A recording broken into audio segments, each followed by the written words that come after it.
manatiling handa sa kanyang pagdating.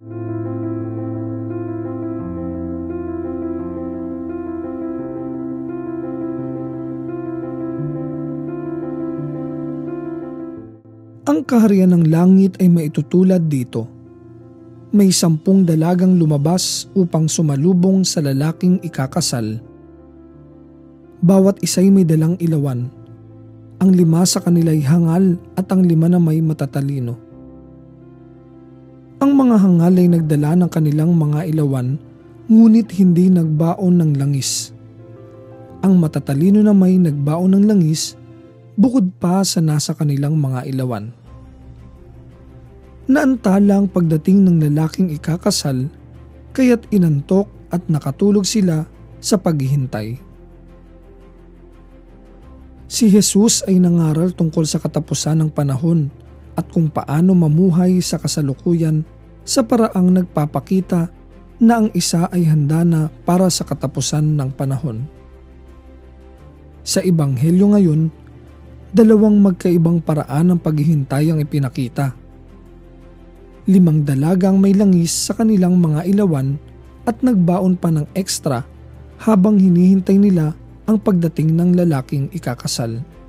Tinawag silang matatalino. Kabaliktaran naman sa 5 dalaga pa na may dala ring ilawan, ngunit hindi nagdala ng ekstra pang langis para sa kanilang ilawan. Tinawag silang mga hangal. Ngunit ng hating gabi na'y may sumigaw. Narito na ang lalaking ikakasal. Lumabas na kayo upang salubungin siya. Agad bumangon ang 10 dalaga at inayos ang kanilang ilawan. Sinabi ng mga hangal sa matatalino, "Bigyan naman ninyo kami kahit kaunting langis. Aandap-andap na ang aming mga ilawan. Baka hindi ito magkasya sa ating lahat.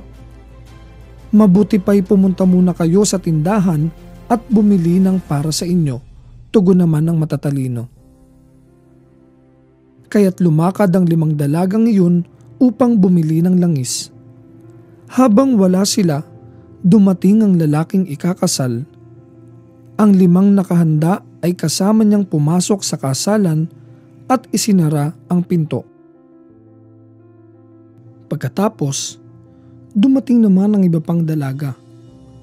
Panginoon, Panginoon, papasukin po ninyo kami," pakiusap nila.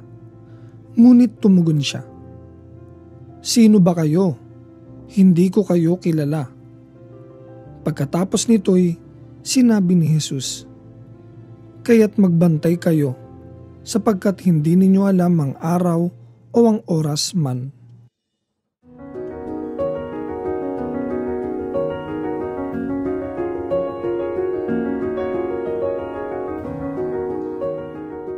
Ayon sa tradisyon, para sa Israel, ang wakas ng panahon ay ang sandali kung kailan darating ang Mesiyas.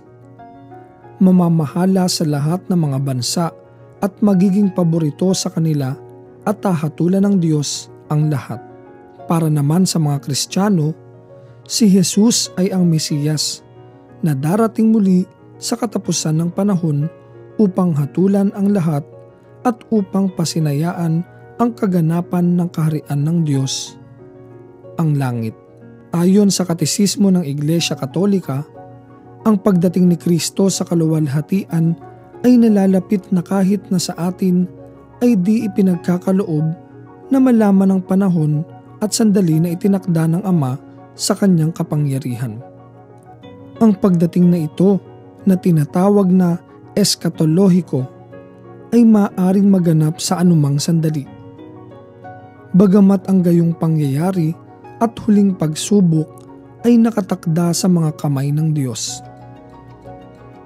Malinaw na sinabi ni Jesus na walang sino man maliban sa kanyang Ama ang nakakaalam ng oras ng ikalawang pagparito. Ang layunin ng mga salita ni Jesus tungkol sa katapusan ng mundo ay tulungan tayong malaman kung paano maghanda para sa kanyang pagbabalik. Hindi nais ni Jesus na takutin tayo kundi upang buhayin ang tiwala at pag-asa. Ang Diyos bilang isang mapagmahal na Ama ay hangad lamang ang ating kaligtasan. Sa makatuwid, kung nagdudulot ng takot sa pandinig ng mga tao ang anumang paliwanag tungkol sa ikalawang pagdating ni Jesus, ay dapat itong tanggihan at ituring na mali at laban sa mga intensyon ng Diyos.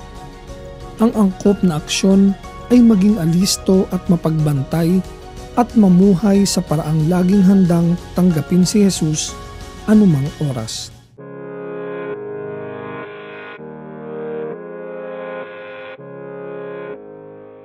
Ano-ano ba ang maaari nating gawin upang patuloy na mabuhay ang tiwala at pag-asa kay Jesus habang inihintay natin ang kanyang pagbabalik sa wakas ng panahon? Una, araw-araw na magsumikap na magbago at ituwid ang mga maling pamumuhay na nakasanayan. Ikalawa, huwag makontento sa mga bagay na karaniwan na nagagawa, bagkus ay matutong patuloy na alamin at pagyamanin pa ang mga kakayanan at laging maging handa. Ikatlo, paalalahanan ang sarili na ang lahat ng buhay na ito ay pansamantala lamang, kaya't dapat nating hubugin ang ating puso sa mga tunay na yaman ng buhay.